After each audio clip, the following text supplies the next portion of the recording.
السلام عليكم ورحمة الله وبركاته. Your Excellency Ismail Omar Guelleh, the President of the Republic of Djibouti.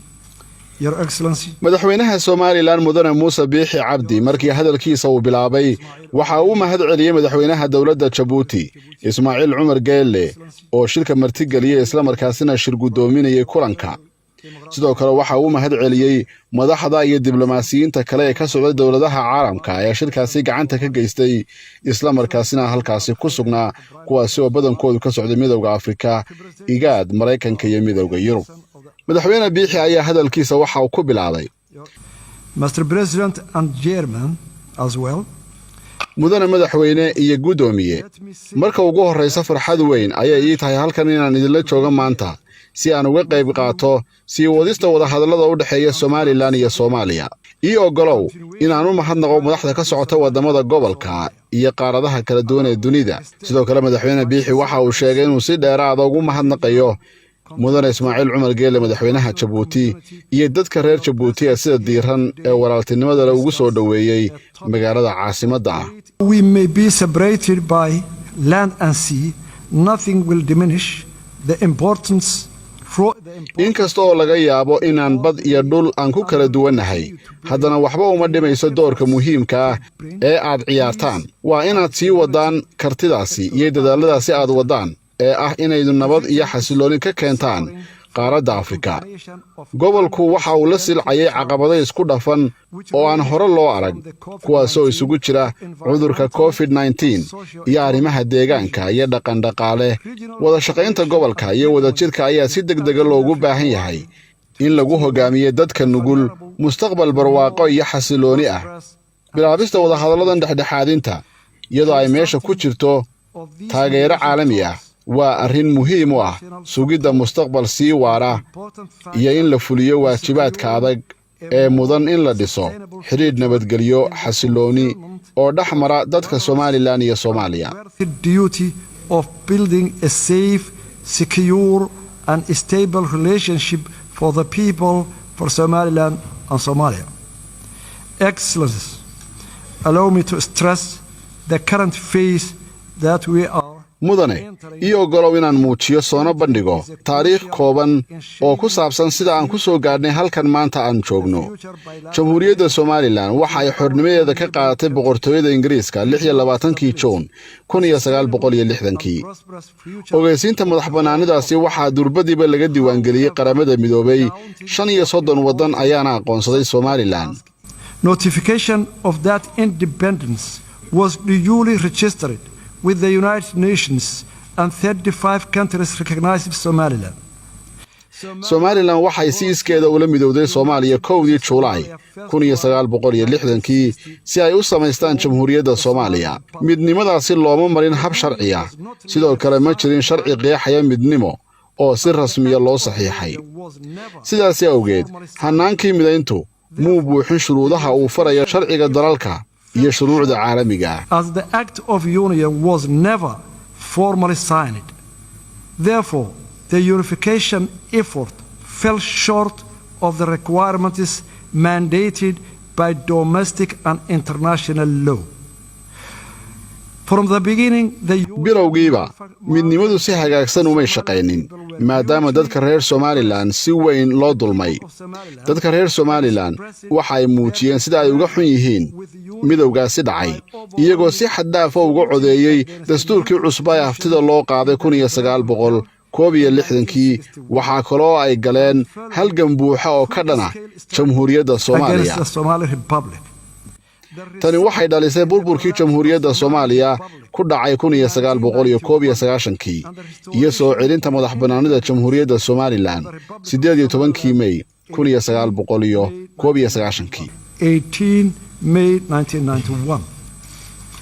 Since restoring tani markay dib ula soo noqotay madaxbannaanideeda Somaliland iyadoo khayraadka ay haysataan uu aad u yar yahay taageero badanna aan ka helin caalamka waxa ay ku bilowday ajanda joogto ah oo hor u socda gaar ahaan xalinta khilaafaadka iyo dhismaha nabadda dawlad dhisidda peace building maamul wanaagga iyo hay'ado dawladeed oo shaqaynaya qabashada afti dastuuriya taasi oo boqolkiiba 97 ka mid ah dadka reer Somaliland ay u codeeyeen isla markaasina ay ansixiyeen dastuurka iyo madaxbannaanida Somaliland.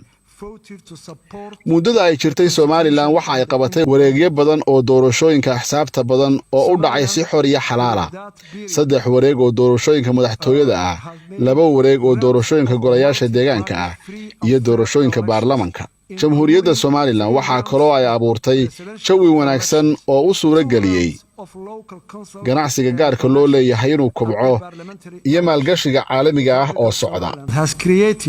A conducive environment that enabled a thriving private sector and an inflow of international investment.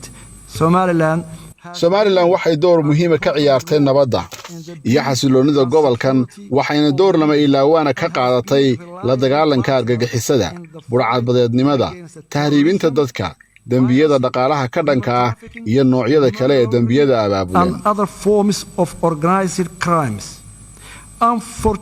nasiib darrase halkii laga qadarin lahaa dhammaan dadaaladaasi iyo nafhurkaasi ay sameeyeen dadka reer Somaliland 30 sano ee la soo dhaafay. Soomaaliya waxay kula jirtay dagaal joogto ah oo ka dhana xasiloonida iyo horumarka Somaliland dhinaca dhaqaalaha iyo maalgashiga. taasina waxay sii kordhisay cadaawadda ka dhaxaysa labada wadan. This deepened the mistrust and animosity between the two countries. iyadoo Somaliland si degdeg ah oo iskeeda ay u gashay midnimada Soomaaliya, dadka Somaliland waxay ka dheefeen tacadiyo, cadaalad darro iyo xasuuq ay u geystay dawladdu. of injustice, discrimination and state-sponsored genocide at the hands of the Somali government. caddaymaha dembiyada dagaal ee baahsan ee lagu soo qaaday dadka reer Somaliland waxaa si buuxda u diiwaangeliyey ergeyga gaarka ah ee qaramada midoobay u qaabilsan xuquuqda aadamaha iyo koox khubaro ah oo ka socota dhakhaatiirta u dooda xuquuqda aadanaha iyo komishanka dembiyada dagaalka ee Somaliland. falalkii xasuuqa ahaa ee ay geysteen taliskii Maxamed Siyaad Barre waxaa lagu xusuustaa in ka badan 200 oo xabaal wadareed. qubuurahaasi wadarta dadka loogu aasayna qubuur wadareedkaasi oo qaarkood weli aan daaha laga rogin waxay weligood ka marag furi doonaan dembiyada ka dhanka ah aadanaha ee dawladda Soomaaliya ay kula kacday dadka reer Somaliland. Forever testify to the crimes against humanity committed by the government of Somalia against the people of Somaliland. sidaas daraaddeed marka la wajahayo marxaladda hadda jirta ee Somaliland iyo Soomaaliya waxaa lagama maarmaan ah in tixgelin habboon laga yeesho wixiina soo maray oo cashar laga barto. dhaxalka dulmiga ka dhanka ah dadka reer Somaliland si fudud looma baabiin karo. taasi beddelkeeda waa in la aqoonsadaa lana tixgeliyaa dadka reer Somaliland xaqa ay u leeyihiin go'aansiga madaxbannaanida. to self-determination and independence. The case for Somaliland independence. kiiska madaxbannaanida Somaliland waa mid gaar ah. xaqiiqdaasina waxaa sidoo kale qiray howlgalkii midowga Afrika ay u direen Somaliland sanadkii 2005 kaasi oo soo gabagabeeyay in xaaladda Somaliland ay tahay mid loo garaabi karo oo xaq ah kuna cusub taariikhda siyaasadda African political history. That the case waxaa kaloo ay sidoo kale dalbadeen in midowga Afrika uu raadiyo hanaan gaar ah oo lagula tacaala kiiska Somaliland marka ugu horreysa ee suurtagal ah. intaasina waxaa dheer howlgalkaasi xaqiiqa raadinta ah ee midowga Afrika ee dhacay sanadkii 2005 waxa uu sheegay in Somaliland cilladaha ka hor iman doona ay ka mid yihiin midnimadaasi shaqayn weyday ee ay mar la wadaageen Soomaaliya, taasoo dadweynaha ku kaliftay inay burburiyaan midowgaasi. confronting Somaliland are in part the legacy of political union with Somalia that malfunctioned and brought the destruction and ruin, thereby overburdening the population of Somaliland. Somaliland's claim to independence. xilliga Somaliland ay qaatay madaxbannaanida 1960kii waxaa u sugmay oo ay sheeganaysaa xuduudo caalami ah oo ku suntan xilligaasi xorriyadda. The recognized international borders relating to that period. xaaladda Somaliland waa mid gaar ah una baahan xal gaar ah. Unique and demands unique solution.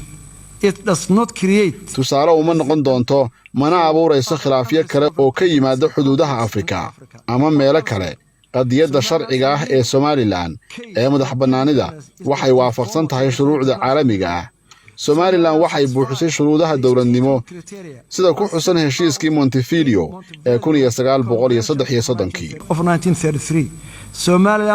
Somaliland waxay buuxisay shuruudaha ku xusan qodobka afraad ee axdiga ku meel gaarka ah ee midowga Afrika kaasi oo qeexaya ixtiraamka xuduudaha jira ee xilligii gumaysiga kadib Somaliland waxay si buuxda u ogtahay in marka loo eego qaaradda Afrika ku dhaqanka xaq u lahaanshaha go'aan qaadashada uu ku xidhan yahay mabda'a ixtiraamka xuduudaha hore ee jiray qadiyadda Somaliland waxay ku salaysan tahay dib u soo celinta xuduudihii ay lahayd xilligii gumaysiga iyo xilligii ka dambeeyay ee xorriyadda labadaba Somaliland's case for independence involves restoring borders of it possessed both as a colonial entity as an independent state. Between 1991 intii u dhaxaysay 1991 ilaa 2000 ururka midnimada Afrika waxay ogolaadeen kala goynta laba midow oo dalal dhaxmaray sanadkii 1989 Senegal waxa ay dooratay inay ka baxdo oo ay ka go'do midnimadii 7 sanadood ay kula jirtay Gambia kaasi oo loo yaqaanay Senegambia 7-year merger with Gambia as Senegambia Federation of 1993 Eritrea formerly seceded from Ethiopia sidoo kale 1993 Eritrea waxay ka go'day Ethiopia intaasna waxa dheer iyadoo oo la taageerayo heshiis nabadeed oo dhameystiran oo la ansixiyay 2005 iyo xornimadii koonfurta Suudaan iyo ogolaanshaha midowga Afrika oo markaasi aqbalay kala go'ida Suudaan maxkamadda cadaaladda ee caalamiga ah aragtideeda sharci ee ku saabsan Kosovo waxay ku dhawaaqday 10 ilaa 4 cod oo ah ku dhawaaqista madaxbannaanida Kosovo ee dhacday 17 Febraayo 2008 inay xaq ahayd oo aanay ku xadgudbin sharciga caalamiga ah sababtoo ah sharciga caalamiga ahi kama mamnuucayo ku dhawaaqida madaxbannaanida general international law because the international law provides no prohibition on declaration of independence.